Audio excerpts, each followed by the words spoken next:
je suis Lisa Penalver, je suis chargée de plaidoyer au Pacte du pouvoir de vivre. Et donc aujourd'hui, pour ce webinaire, on va parler du rapport des inégalités annuelles d'Oxfam. Et donc, on accueille Leïla Abdelkey-Yacoub. Donc, Leïla, tu es responsable justice fiscale à Oxfam France. Merci Et donc, beaucoup.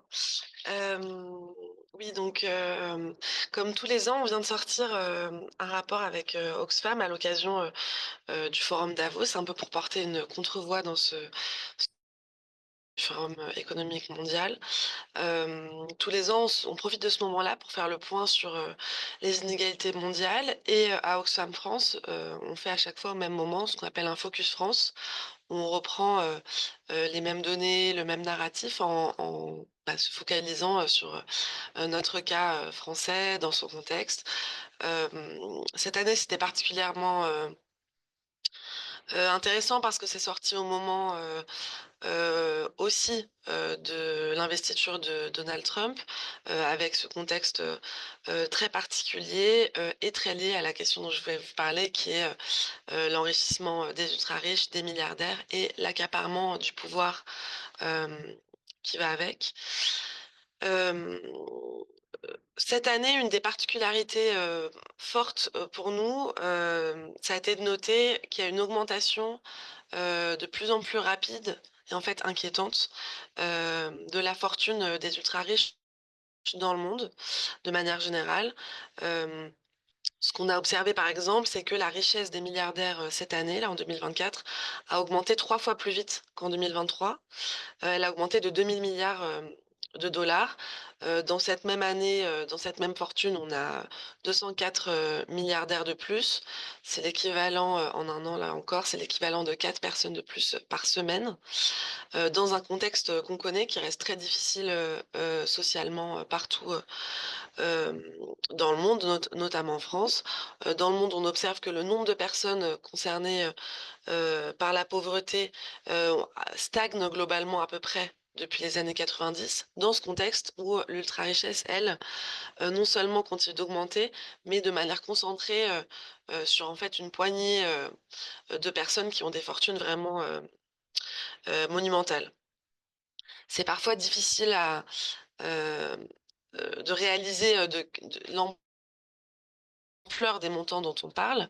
Euh, un des chiffres qu'on donne, qui est à la fois très fort et en même temps très difficile à concevoir, on le donnait déjà l'année dernière, on s'était rendu compte l'année dernière que d'ici 10 ans, il y aurait au moins un milliardaire qui atteindrait probablement une fortune de plus de 1000 milliards. En anglais, ils ont appelé ça un trillionnaire. En français, ça marche pas tout à fait d'utiliser ce mot. Euh, une seule personne qui a plus de 1000 milliards, c'est très difficile à imaginer. Là, avec l'accélération qu'il y a eu cette année dans la fortune des plus riches, en fait, on estime que ce serait pas une personne, mais cinq au moins dans les 10 prochaines années qui atteindrait ce niveau. Le truc quand on parle de ce genre de fortune, c'est que c'est très difficile, comme je disais, à concevoir.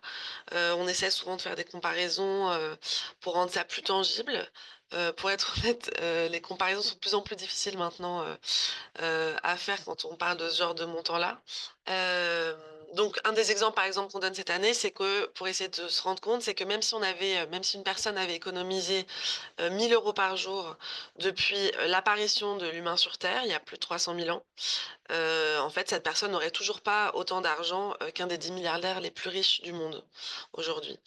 Euh, dans la même veine, pour se rendre compte, dans un contexte où on a tendance à se, euh, pardon, euh, s'inquiéter parfois pour nos milliardaires, comme on l'a un peu eu récemment avec des complaintes de Bernard Arnault, revenu d'ailleurs de ce contexte des États-Unis, qui trouve que quand même en France on taxe trop et que c'est très inquiétant là ce qu'on va faire pour lui. D'ailleurs, il a perdu un peu d'argent cette année, donc ça doit être difficile pour lui. Faut se rendre compte que Bernard Arnault, comme les 10 autres hommes les plus riches du monde, euh, en fait aujourd'hui, si on lui enlevait 99% de sa fortune, il serait toujours milliardaire. Donc après, quoi s'inquiéter s'il paye une année 10% de plus. Donc bon, voilà, ça vous donne un peu une idée. Ces grands chiffres-là de cumulation, d'accélération, euh, on les retrouve, en partie en France. Alors, en l'occurrence, on avait ce cas de Bernard Arnault et un peu du secteur du luxe qui a un peu baissé cette année et cetera. Quand on regarde au long cours, en fait, on se rend compte qu'on a le même phénomène, c'est-à-dire d'augmentation de la fortune des plus riches dans un contexte, de crise sociale par ailleurs pour la majeure partie de la population et encore plus pour les plus précaires.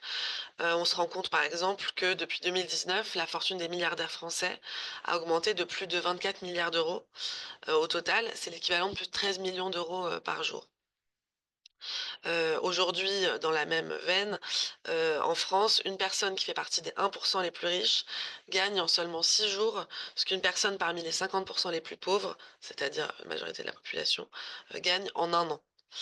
Donc c'est 6 jours pour les 1 les pour une personne parmi les 1 les plus riches, un an, pour, la moitié, de la population. Hem, Nous, dans ce contexte, on a voulu analyser, hem les causes, de ces, inégalités, de leur ampleur et de ces richesses. On entend beaucoup, de manière, fréquente, hein, l'idée, comme quoi: «Bon, bah, oui, mais après tout, ils ont bien joué leur truc, ils ont beaucoup travaillé, très fort, ils sont très talentueux, donc après tout, c'est bien mérité». Bon, déjà, cette idée, elle exclut, le fait qu'on parle de montants totalement délirants, en réalité. Donc aucun niveau de travail, de talent et cetera peut valoir, comme ça l'équivalent de millions de vies, humaines. En revanche, hem, ce qu'on a voulu ajouter un peu à cette réponse peut-être un peu facile, c'était de voir en fait à quel point ces fortunes sont, d'où elles sont issues, à quel point elles sont méritées en fait, puisque le discours, néolibéral actuel, on a estimé que dans le monde, aujourd'hui, plus de 60 de la part de fortune, des milliardaires dans le monde est imméritée. Par imméritée, on entend, hem, qu'elle est issue d'héritage de manière directe, qu'elle est issue de situations de monopole qui favorisent, leurs entreprises, leurs actions et cetera, ou, qu'elle est issue, en plus des monopoles, hem, de, situations un peu de, profit de liens de connivence. C'est des chiffres un peu complexes à expliquer, ça a été fait à l'appui de choses, heu, très, carrées, notamment des listes faites par, The Economist, ou par Forbes, sur les parts de fortune, sur les fortunes héritées ou pas. Hem, c'est assez cohérent avec ce qu'on a montré malheureusement dans notre rapport, sur, la question de l'héritage, en Oxfam France. On a parlé de super héritage parce que c'est un sujet qui est, difficile et tabou un peu pour, cette question un peu, du mérite, mais aussi la question de la transmission, de la perte des proches. C'est quelque chose qui est sensible, mais qui a aussi beaucoup été présenté comme tel, par les médias, qui a beaucoup fait peur aux politiques qui du coup osaient pas trop, hem, prendre, position sur le sujet parce que considérés comme, trop, comme étant trop sensibles, avec trop à perdre.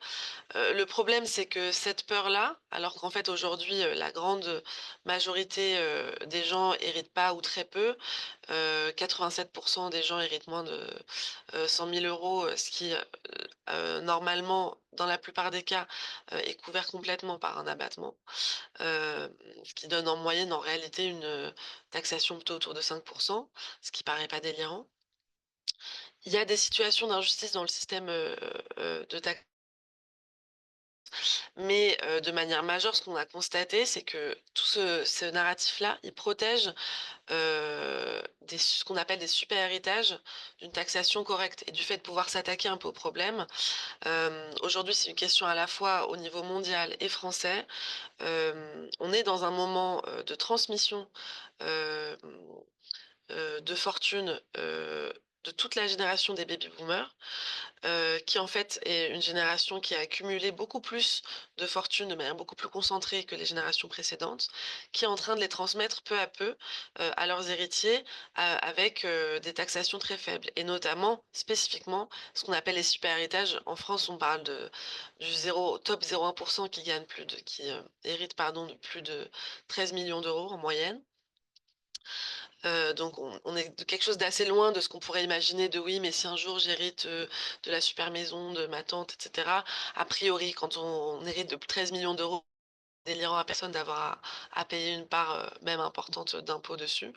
Aujourd'hui, c'est pas le cas, hein, c'est cette part-là de la population paye en moyenne seulement 10 d'imposition, alors que ça devrait plutôt être, surtout si on parle des milliardaires, plutôt dans un taux autour des 45. Ce qui est important, c'est que du coup, dans cette, situation actuelle, ce qu'on appelle la grande transmission, qui est un phénomène, mondial, lié à cette histoire de génération des baby boomers, en fait, c'est des centaines de milliards d'euros qui sont en train d'être transmises en échappant à une taxation correcte. En France, on l'avait, calculé rien que sur les milliardaires. On s'était rendu compte que si on part des milliardaires, en gros, de plus de 70 ans, aujourd'hui en France, on se dit qu'ils vont transmettre leur fortune dans les 30 prochaines années. Hem, on parle de plus de 400 milliards d'euros concernés. Sur ces 400 milliards, l'État risque de perdre, enfin d'avoir un manque à gagner de plus de 160 milliards d'euros. C'est des chiffres qui sont heu, pour justifier des coupes de dépenses publiques, pour justifier, des inquiétudes sur le déficit et cetera. En réalité, dans la fiscalité française aujourd'hui, et dans le monde de manière générale, dans la fiscalité française, si on veut se concentrer dessus, il y a énormément de trous dans la raquette, pour dire ça de manière un peu familière. Il y a énormément de niches fiscales, qui vont bénéficier vraiment à une toute petite partie de la population, sans répondre vraiment, aux objectifs, qui ont justifié leur création à la base. C'est le cas pour l'héritage, je j'aurais pas le temps là pour de revenir sur, tous les points, mais je peux développer si vous avez des questions, dessus. Le truc, c'est que si on se penche pas sur tout ça, sur les solutions concrètes, fiscales, que ce soit au niveau mondial, où il y a, des espoirs, alors là, peut-être compliqués un peu par, les dernières actualités, notamment l'arrivée de Trump aux États-Unis. Il y a quand même des espoirs au niveau mondial, hem, de remettre un peu ce qu'on a eu dans la discussion du G20, sur le sujet de la taxation des plus riches. Il y a également, au niveau, français, dans les débats de ces derniers mois, il y a eu des choses très difficiles, notamment en termes de coupes budgétaires dans le dernier budget.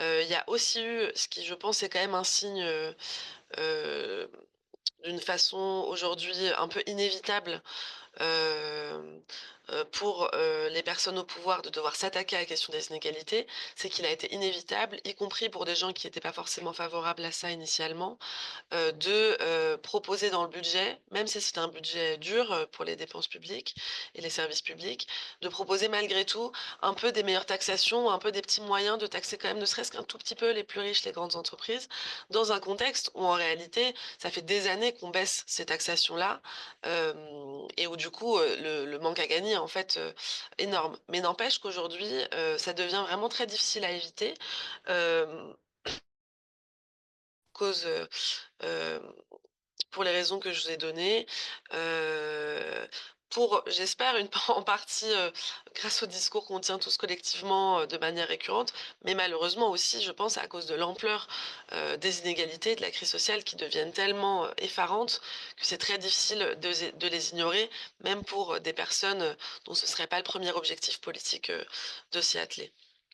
Hem, l'autre, heu volet qu'on a souligné un peu pour revenir donc sur notre rapport, mondial qu'on vient de sortir, qu'on a sorti sur, l'idée de fortune, imméritée, c'est qu'on a fait aussi un, focus comme sur, le colonialisme comme, cause majeure des inégalités au niveau mondial, mais aussi, en France. Du coup, on a fait un peu la même démarche.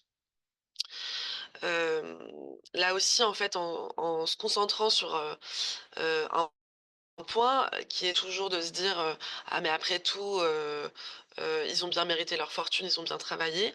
Là aussi, en regardant de manière un peu plus large, plus structurelle, en termes de dynamique, on se rend compte qu'une des causes majeures, en plus de ce que je vous disais de, l'héritage, le monopole, les liens de connivence, C'est des inégalités nord-sud très importantes, liées de manière directe, non seulement à une histoire coloniale qui les ont, renforcées, entraînées. On dit par exemple que, enfin on a montré par exemple que, les différences, nord-sud ont été multipliées par 10 pendant la colonisation. Elles étaient très faibles, avant, donc elles ont explosé. Hem, Aujourd'hui, les pays du Nord, heu, contrôlent 69 de la richesse mondiale, et abrite 80 des milliardaires du monde, alors qu'ils ne représentent que 21 de la population mondiale. On a des différences nord-sud très importantes et qui sont dues pas seulement, à une his les uns avaient un peu plus de chance au début que les autres, mais aussi, à des mécanismes actuels qui continuent de renforcer ces dynamiques, au fonctionnement des institutions et du système financier, international. On a montré que via le système financier, hem, les pays du Nord global ont extrait, près de 1 000 milliards de dollars en 2023, du Sud global, via ce système. En France, hem, les 1 les plus riches, ont perçu près de 20 milliards d'euros par l'intermédiaire du système financier, venant des pays du Sud. Ça fait près de 2,3 millions d'euros par heure. Donc, on a vraiment un système, la manière dont fonctionne le marché, l'endettement et cetera, qui favorise les uns de manière directe aux dépens des autres. Hem, on l'a on on l'illustre aussi par le fait que, hem, les institutions comme la Banque mondiale, le FMI et cetera, ont été aussi dans le sens, participer à cette dynamique en imposant, souvent pour pouvoir accorder des prêts, hem, des choses très difficiles, aux pays du Sud, et notamment en termes d'inégalité, comme, le fait d'encourager, un peu envers et contre tout des privatisations, des mesures d'austérité et cetera, et c'est des choses qui ont directement bénéficié à des secteurs privés, des pays, du Nord. C'est ce qu'on a, nous illustré, dans notre, Focus France, avec le cas de Vincent Bolloré qui, a vraiment construit, une très grande partie de sa fortune, en Afrique, notamment, via ses rapports de pouvoir, postcoloniaux, via, le soutien indirectement, mais en tout cas ces, pressions, du, système financier, pour, avoir plus de privatisation, ce qui lui a permis, de vraiment se bâtir, un empire, pendant, des années, un empire logistique, portuaire, dans les plantations et cetera. Hem, qui fait que quand il a revendu sa filiale logistique en Afrique, là, il y a 2 ans, hem le groupe Bolloré a fait, plus de, 3 000 de plus-value juste sur cette, vente-là, après en avoir bénéficié déjà pendant, des années, ce qui correspond, au salaire moyen, cumulé de, plus de, 1,6 million de salariés, africains. Pour se donner, quand même une échelle, là encore, assez délirante, des choses. Donc voilà, on pourrait développer plus. En France, quand on s'est penché sur ça, on s'est penché sur des fortunes comme celle de Bolloré, qui ont construit leur fortune de cette manière. On s'est aussi penché sur, les inégalités au sein de la France elle-même, qui sont toujours issues, structurellement du colonialisme, comme par exemple, les inégalités avec et au sein, des territoires ultramarins. Où, là aussi, on se rend compte que, hem, vous avez, à la fois, des gens qui bénéficient toujours, de situations de monopole et cetera, qui ont été construites, de manière, postcoloniale et qui aujourd'hui, accroissent, les difficultés et les inégalités de manière, forte avec des prix, très chers et ce qu'on appelle la vie chère, qui n'est pas due qu'à ça, mais qui est nourrie aussi de ce phénomène-là. Hem, on voit que l'histoire coloniale, est aussi celle de, la France qui pousse ses territoires à une surspécialisation, heu, dans des buts, hein, d'exportation vers la France, hexagonale. Heu, Sauf que c'est des surspécialisations, vous savez, agricoles, par exemple, la concentration de la culture de la banane ou, aux Antilles ou du sucre ou de la vanille à La Réunion, par exemple. Ces surspécialisations, et le fait de tourner complètement l'économie sur, l'exportation et l'importation avec, l'Hexagone. Bon, déjà, ça a des coûts très chers, hein, ce qui accroît là aussi le coût des produits. Ça fait que, des savoir-faire et cetera, qui va limiter, le nombre de choses qu'on peut produire, sur place, dans des cadres souvent insulaires où du coup c'est très difficile. Et en plus, il y a un délitement aussi du lien, régional, géographique, concret, avec lesquels il peut y avoir, des échanges qui seraient moins compliqués, venant de moins loin, et qui seraient moins dans un rapport de dépendance, coloniale. Donc voilà, ces inégalités, elles prennent plein de formes différentes.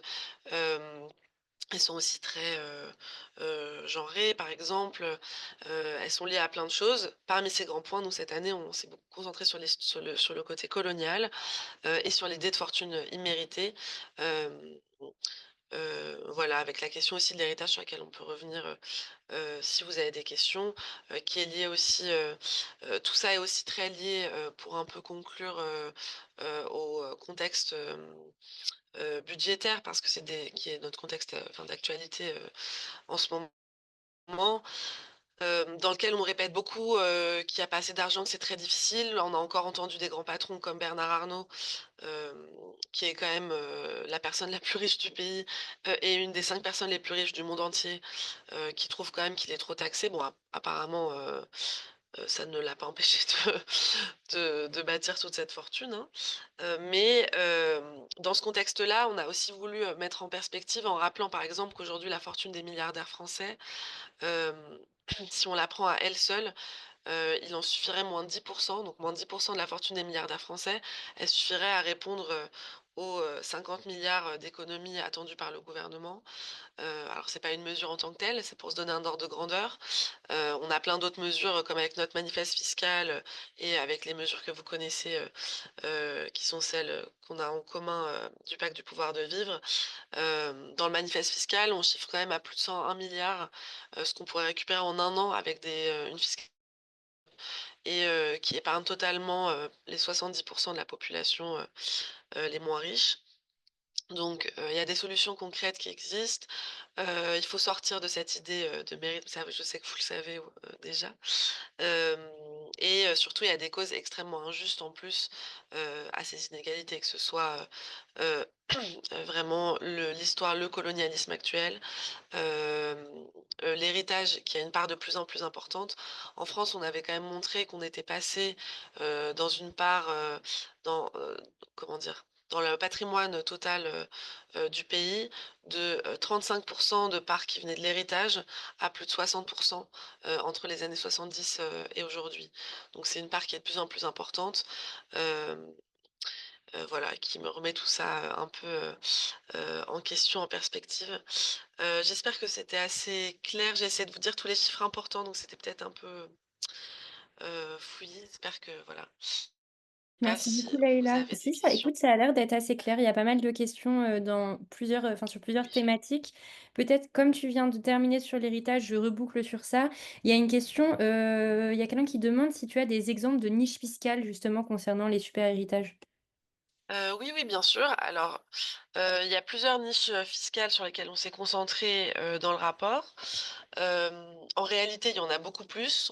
Malheureusement, on ne sait même pas vraiment combien il y en a. En fait, c'est un sujet très, comment dire?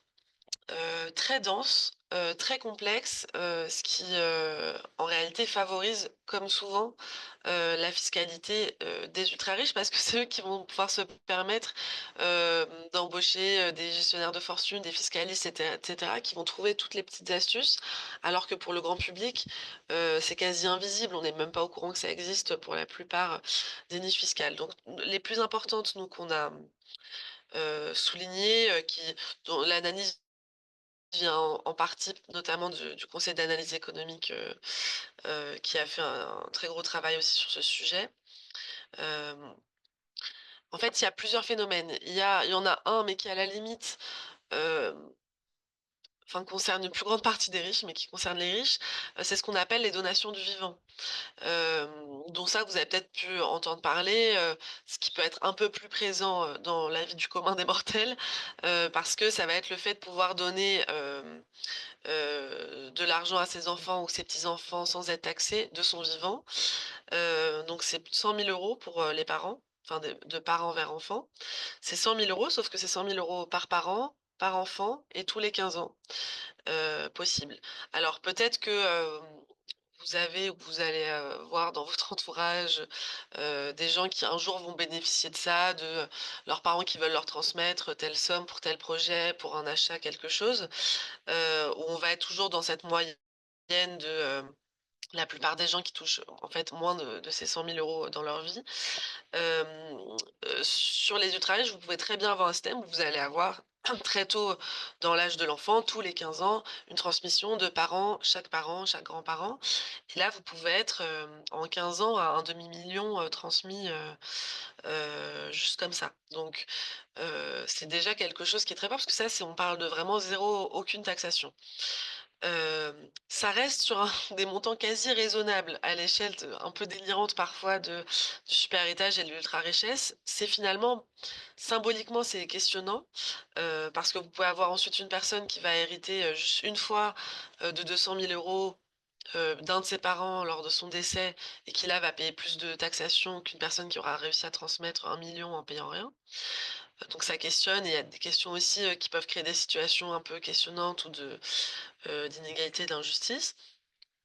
Après, vous avez des niches fiscales où ça va avoir des conséquences encore plus, sur des montants encore plus forts et pour pas être trop long, pour vous donner un exemple, qui est majeur et qui est un des plus tabous en fait, mais qui est un des plus importants, c'est ce qu'on appelle les packs Dutreil. En fait, c'est une niche fiscale qui a été mise en place, pardon, pour la transmission d'entreprise, qui est censée, ce qui est tout à fait louable, hein, protéger un peu le tissu économique français, en se disant: «Il faut pas que dès que quelqu'un, décède, ça coûte énormément, à ses héritiers de reprendre l'entreprise et que du coup les entreprises ferment, soient rachetées par l'étranger et cetera, le que qu'il y ait plus de boulangerie dans le quartier, que sais-je».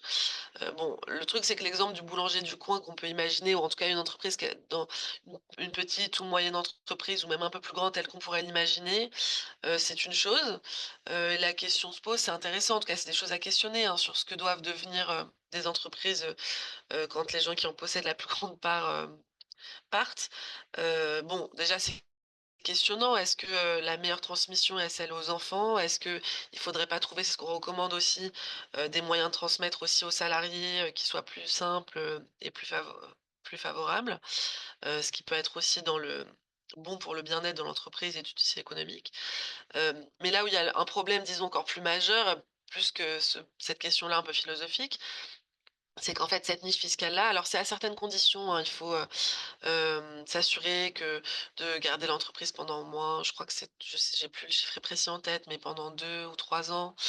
Hem, il y a quelques conditions, mais c'est possible d'y répondre et en fait, ces conditions, elles permettent, aux ultra riches et notamment, à des milliardaires de pouvoir transmettre, en fait, des millions, voire théoriquement des milliards, c'est possible, en étant très peu taxés. Parce que le pacte Dutreil, ce qu'il fait, c'est qu'il permet d'exonérer 75 du montant concerné et dedans, en réalité, en fait, ce que vous pouvez mettre, ce qui est censé être uniquement de l'entreprise, en réalité, en fait, il y a une part assez grande acceptée dedans, qui font partie de l'entreprise, qui en fait, ne sont pas forcément des choses, qui ont un lien direct, avec, la productivité. Ça peut être, avoir associé, je sais pas, des biens immobiliers, des choses comme ça, des trucs où en fait, si vous fouillez, il y a des choses qui sont quand même assez éloignées d'une histoire de tissu économique à protéger. Sauf qu'exonérer, c'est exonérer les 3/4 et après le reste, ça veut pas dire qu'on taxe 25, hein. Ça veut dire que dans les 25 qui restent, là aussi on va appliquer potentiellement d'autres niches fiscales, l'abattement que tout le monde a de 100 000 €, et cetera. Donc, ça, c'est une des niches fiscales majeures, hem, qui fait un peu peur à tout le monde parce que tout le monde a peur de se faire taxer de personnes qui veut, je sais pas, mettre à bas les entreprises françaises, que c'est très dangereux, très grave. Bon, en réalité, là, même la Cour des comptes dit qu'il y a un problème aujourd'hui avec cette niche fiscale, qu'elle est vraiment, énorme, qu'on est en plus très peu documenté dessus, c'est très difficile d'en voir les effets réels, on a en fait un peu rien qui montre que ça marche vraiment, plus qu'autre chose, pour protéger les entreprises. Voilà, désolée, je suis un peu bavarde sur ce sujet, mais voilà, il y a d'autres exemples. Je vous renvoie au rapport Super Héritage Non, non, et mais c'est voilà, mais très celle-là, c'est un intéressant. exemple phare un peu, qui fait peur, mais qui est très important, en fait. D'accord. J'en profite, merci beaucoup Leïla. Avant de poser une autre question, il y a des personnes qui demandent, si, elles auront les chiffres. On vous enverra évidemment le rapport d'Oxfam, hein. Il y a pas de souci, donc vous aurez, tous les chiffres, sans souci. Il y a quelqu'un d'autre qui rebondissait, quand Pour, tu pardon, pour compléter sur l'envoi, c'est pour, faciliter. En fait, il y a 3 documents qui peuvent vous intéresser. Il y a donc le rapport, monde ou disons peut-être le résumé exécutif parce que c'est déjà assez long du rapport monde, dont je vous ai parlé. Il y a un autre document qui est le Focus France, qui comme je vous disais, reprend un peu la même logique, mais s'attelle vraiment au cas français qui est un peu plus court et qui, va peut-être parler encore plus directement. Et il y a aussi le rapport Super Héritage, si cette question vous intéresse, particulièrement, qui est aussi sorti il y a quelques mois. Je pense qu'on peut vous envoyer les 3, mais comme ça Vraiment, vous ouais. comprendrez plus Et peut-être facilement même votre la manifeste, différence entre parce les 3. qu'il y en a plein qui posent des questions hyper techniques. Donc comme ça, si enfin, vous pourrez vous y référer parce Ouais. qu'évidemment, on va pas pouvoir tout poser, mais on fera un envoi groupé. Il y a pas de problème là-dessus. Il y a quelqu'un qui parlait de Bernard Arnault, donc justement, quand tu as abordé la plainte là, de la semaine dernière, donc sur l'imposition en France, et qui disait, bah, c'est quand même fou parce qu'il y a quand même peu d'organes de presse qui ont fait état des aides de l'État sans contrepartie en France, donc attribuées aux entreprises, et qui demandait si vous aviez fait la comparaison ou qui soulignait que cette comparaison-là, elle pourrait être utile. Est-ce que c'est quelque chose que vous avez étudié à Oxfam? Oui, alors on s'est posé la question, on n'a pas fait encore le calcul précis. Il y a parfois, c'est pas facile d'avoir, toutes les données qu'il faut et cetera, c'est pas forcément facile à calculer. Mais ce qui est certain en tout cas, c'est qu'en effet, ces dernières années et d'ailleurs c'est pas anodin que, on voit quand même que la fortune des milliardaires a augmenté de 2019 à aujourd'hui, je disais de 24 000 000 000. C'est pas une augmentation anodine dans un contexte où il y a eu entre-temps la crise covid, où la plupart des gens ont plutôt été en difficulté, se sont appauvris. Elle a permis, à beaucoup de gens et à des grandes entreprises, à beaucoup de riches et à des grandes entreprises, eux, au contraire, d'accumuler beaucoup d'argent, notamment, en effet, dans un contexte d'aide importante. Donc c'est pour ça que là, alors j'ai pas de chiffre précis à vous donner dessus, hem, mais en effet, ça pose vraiment une question, il y a quand même une question de culot incroyable, quoi, d'un Bernard Arnault dans un contexte comme ça, de profiter, de pouvoir bénéficier pendant des années, et notamment, des aides, au moment du covid, que ce soit direct ou indirect, hein, parce qu'il y en a qui vous diront qu'ils en ont pas profité, mais en fait, il y a eu quand même beaucoup de choses, hein, qui ont été possibles à ce moment-là. Certaines, à raison, hein, mais en effet, malheureusement sans contrepartie. Donc ça n'a pas empêché certains, heu, hem, de quand même, licencier, de quand même, distribuer des dividendes importants, voire des records de dividendes et dans des années où l'État s'est un peu saigné pour pouvoir aider les entreprises. Il y avait quand même un truc un peu surréaliste et surtout ça fait des années, alors il y a question des aides, mais il y a aussi de manière générale, là, ce dont se plaint Bernard Arnault, c'est que la fiscalité pour un an soit un tout petit peu plus importante, pour les entreprises qui, ont des, chiffres, d'affaires de plus de 1 milliard et lui, en l'occurrence, il se plaint du taux qui va être, mis pour celles qui ont des chiffres d'affaires comme lui de plus de 3 milliards. Bon, c'est déjà dans le contexte, en fait, de pas vouloir contribuer un peu plus, ne serait-ce que de manière exceptionnelle, dans un moment aussi difficile pour tout le monde, pleine crise sociale, climatique et cetera. C'est déjà, en fait, très bizarre, hein, enfin, voilà. Mais en plus, ça fait des années qu'en réalité, cette fiscalité baisse. Bernard Arnault était déjà là avant, donc il trouvait pas ça si scandaleux et délirant avant. Hem, mais sauf que en fait, depuis 2017, Macron a baisser, l'impôt sur les sociétés, qui est là le truc sur lequel ils veulent mettre une surtaxe, temporaire. C'était quand même à plus de 33. Maintenant on est à 25. Ça fait on pourrait calculer, on pourrait se dire, depuis l'arrivée de Macron, chaque année, combien Bernard Arnault spécifiquement a bénéficié, juste de cette baisse de l'IS? Est-ce qu'il peut pas une année rendre un peu, dans un contexte où il est l'homme le plus riche du pays et le cinquième du monde? Donc oui, oui, il y a des trucs de poids, de mesure assez inquiétants parfois sur le fait de prendre parfois les discours tels qu'ils sont, sans les mettre en perspective. C'est pas facile de le faire tout le temps parce qu'on veut toujours nous faire oublier un peu tous les trucs qui ont déjà eu lieu, mais c'est important, ouais, d'avoir ça en tête. Merci beaucoup Leïla. Il reste moins de 10 minutes. Donc soit des questions rapides, enfin soit des questions longues. De toute façon, je te copie-collerai, les questions auxquelles on n'a pas le temps de répondre et comme ça peut-être que tu pourras faire un petit retour groupé ou alors de toute façon on renverra sur les documents dans tous les cas. Alors Il y a plusieurs questions. Enfin, donc il y a la première question qui a été posée, je vais te faire un ensemble. La première question, c'est, donc c'était: «Pourquoi l'augmentation de la fortune des ultra riches est-elle inquiétante?» Et je me dis qu'on peut peut-être faire un lien parce qu'il y a quelqu'un qui a posé 2 fois la question sur, le la normalité ou pas de recevoir le RSA et les APL à taux plein quand on hérite de plusieurs dizaines de milliers d'euros. Et donc en disant que la CAF n'en tenait pas compte. Et c'est vrai que c'est quelque chose, bah, enfin évidemment on peut pas tout aborder, mais Oxfam, vous mettez aussi en avant le fait que la pauvreté ne baisse pas pendant que les richesses augmentent chez les personnes, bah, les plus riches. Peut-être que enfin, ça peut être l'occasion de faire un petit lien. Voilà, je te donne tout ça, c'est un ensemble. Alors, pour répondre d'abord sur RSA et cetera, bon, moi j'avoue que dans le contexte très dur, quand bien même on parle de gens très riches, hem, pour moi la priorité c'est pas forcément, comment dire? Le RSA et beaucoup de choses sont calculées aujourd'hui, alors c'est assez limite en effet, sur des revenus. Donc ça prend pas en compte en effet le patrimoine, ça peut questionner, hem mais ça paraît pas non plus délirant d'avoir le critère du revenu, pour en fait des aides aux revenus au quotidien.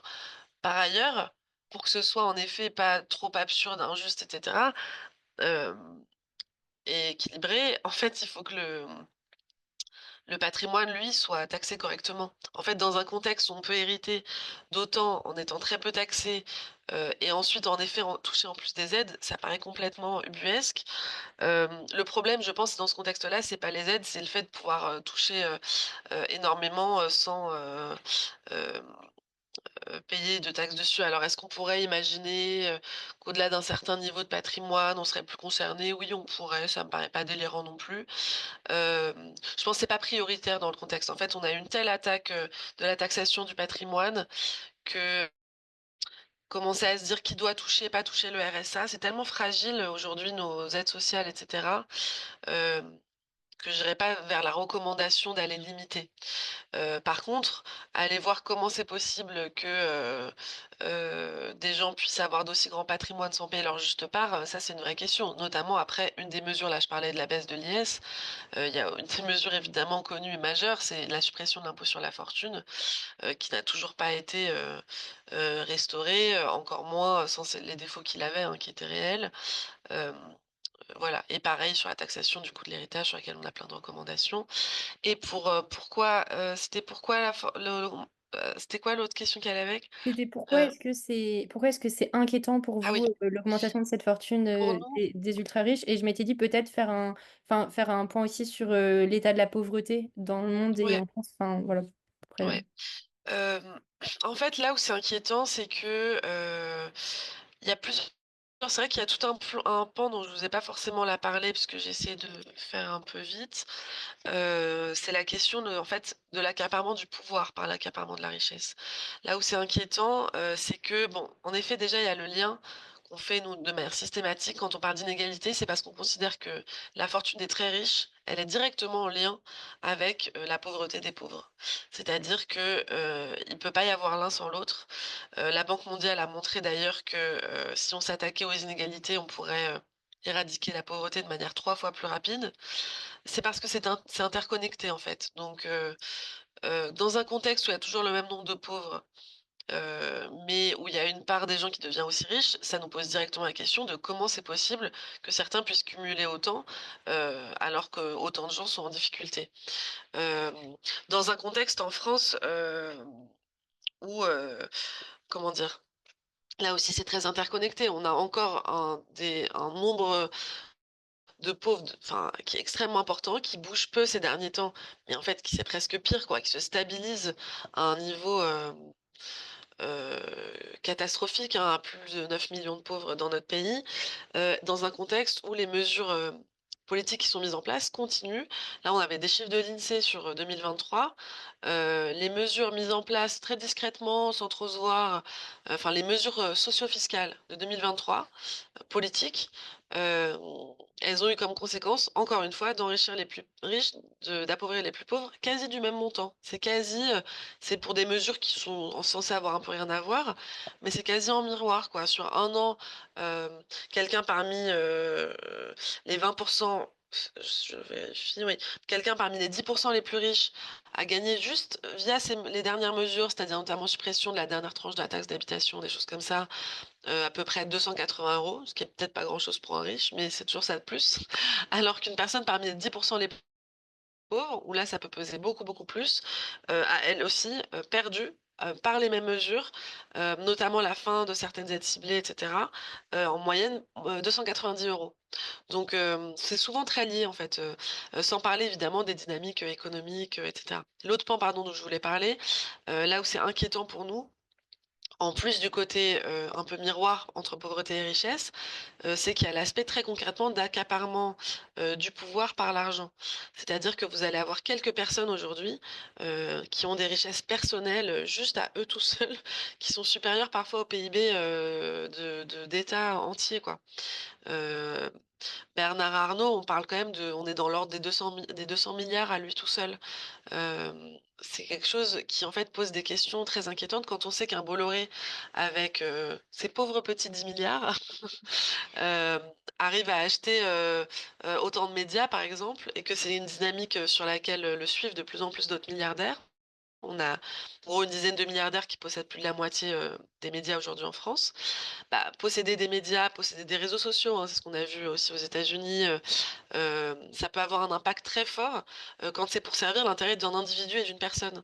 Et c'est ça qui est inquiétant, c'est d'avoir des individus qui possèdent autant que voire plus que le collectif, et qui utilisent ça pour avoir du pouvoir. Bernard Arnault, c'est ça là qu'il fait. C'est très assumé et très inquiétant, qui considère que lui, en tant qu'individu tout seul, parce qu'il a beaucoup d'argent, il a plus son mot à dire que, la population, l'État, les parlementaires, à eux tous, qui sont censés représenter tout le peuple, sur, quelle taxe doit passer ou pas. Voire même qu'il peut réussir à le faire passer. C'est ce qui s'est passé. Alors, on ne sait pas exactement si c'est à cause ou grâce à lui ou pas. L'année dernière, il y avait une taxation des rachats d'actions, des entreprises, qui était passée, à l'Assemblée nationale dans aux premières moutures du budget.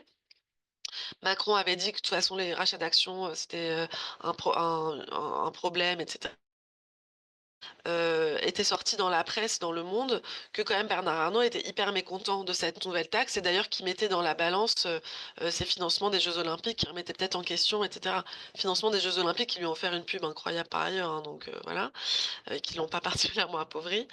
Hem, mais vous avez une personne qui, à elle seule, pour ses intérêts personnels, qui va pouvoir remettre en question un vote entier, de tous les représentants de la nation. Donc ça pose quand même des questions inquiétantes, et aux États-Unis, on s'est dit la même chose avec, en fait, Elon Musk qui s'est quasi acheté un président, quoi. Enfin, comme il voulait, et cetera. Avec en plus parfois, de surcroît, les intérêts personnels, mais aussi des intérêts personnels parfois mêlés à des idées d'extrême droite, ce qui est particulièrement inquiétant, et ce qu'on a vu aussi dans la construction de l'empire médiatique Bolloré, qui est très inquiétante sur la place que ça a donnée à l'extrême droite, que ça donne à l'extrême droite et ses idées, et cetera. Merci beaucoup Leïla. Il est 9h30. Moi j'ai eu pour consigne de terminer, à l'heure, mais en même temps il y a plein d'autres questions donc c'est un peu frustrant. Est-ce qu'on fait une dernière question en réponse en 2 minutes? Oui, OK. oui, j'essaie d'être plus courte. Mais non, mais c'est très intéressant en même temps donc peut-être bon, dernière question et ensuite, je t'enverrai les autres. Que répondre au discours dominant qui répète sans cesse que la fiscalité est déjà trop élevée en France? Comme quoi en gros on est le pays champion des taux de prélèvements obligatoires en Europe et dans le monde. Mmh. On répète beaucoup ça, c'est vrai. Alors il y a beaucoup de choses à en dire que je pourrais pas résumer en 2 minutes. Hem En fait, déjà, ça enfin, comme beaucoup de choses, en fait, ça dépend, avec quoi on les met en perspective, avec quoi on compare. Quand on compare, à ce qu'on paye par rapport à nos services publics, par rapport à ce à quoi ça correspond, en fait, on va pas être dans le même ordre de grandeur. Vous avez des gens qui vont payer un peu moins d'impôts peut-être qu'en France, mais qui vont devoir payer des assurances privées qui sont tellement plus importantes qu'en réalité, pour leur santé santé minimum comme on a nous via l'assurance maladie, qu'en réalité, c'est la question de la perte et du gain est quand même pas du tout, la même, donc vous avez ça. Vous avez aussi le fait que, quand on parle de ça, on parle de grands chiffres tout cumulés et là aussi la question c'est qui paye quoi? En effet, la majeure partie de la population paye pas mal, via la TVA, via la CSG, hem, y compris des gens dont on pense parfois qu'ils payent pas vraiment d'impôts, hein, les plus pauvres. En réalité, tout le monde paye dès qu'on achète un truc de toute façon. Toute forme de revenu quasiment est touchée par la CSG. Par contre, vous allez avoir une toute petite minorité qui paye très, très peu en réalité, hein. Quand vous regardez, c'est présent, c'est notamment, il y a une note, de l'Institut des politiques publiques qui est passionnante à ce sujet, qui a un bon argument je pense, qui s'appelle «Quels impôts les milliardaires payent-ils?» et on voit qu'en fait, quand on passe au-delà du top, 0,1 c'est même pas encore les milliardaires, hein, à ce stade, mais c'est des gens très riches, hem la personne devient régressif. On rebaisse peu à peu et pour les milliardaires, on finit par arriver à un taux global tout inclus de 26 alors qu'on parle de gens qui ont, des milliards. Donc en fait, ça questionne parce que, certaines choses qui peuvent paraître énormes sont en fait, faites d'une manière qui, en effet, vont peut-être pas atteindre les bonnes personnes, pendant que d'autres, en effet, vont payer très, très peu. Hem, donc c'est pas si simple et binaire que ça, de dire, les plus hauts taux et cetera. Hem, Ça va dépendre des impôts, pour l'héritage, on pourrait dire en théorie, c'est un de nos plus hauts taux parce que notre dernière, case, ça va jusqu'à 45. Bah, en réalité, en moyenne, les gens payent 5. C'est pas délirant de payer 5 sur un héritage, sur de l'argent qu'on n'a pas nous-mêmes, construit, gagné. Enfin, de pouvoir en effet, heu ne pas s'inquiéter de perdre quelque chose auquel on est attaché sentimentalement et cetera, c'est une chose et il faut aussi penser à la fiscalité de manière juste de cette manière-là. Mais par contre, considérer que c'est indu, que, les gens aient des milliards comme Bernard Arnault, et ne payent un et doivent payer quasi rien dessus, bah non, on est une société, on se construit en tant que société, de manière juste, en redistribuant les richesses et c'est pas honteux et mauvais que la France fasse ça, quoi. Super, ben, on va terminer sur ça. Je suis désolée parce que vraiment c'est passionnant, mais c'est la consigne. En tout cas, merci beaucoup Leïla, c'était vraiment, vraiment passionnant. Merci à toutes et tous et on vous envoie, tous les documents, comme prévu et le replay sera aussi disponible. Voilà. Ah merci beaucoup. Merci encore et bonne journée tout le monde. Bonne journée. Au revoir.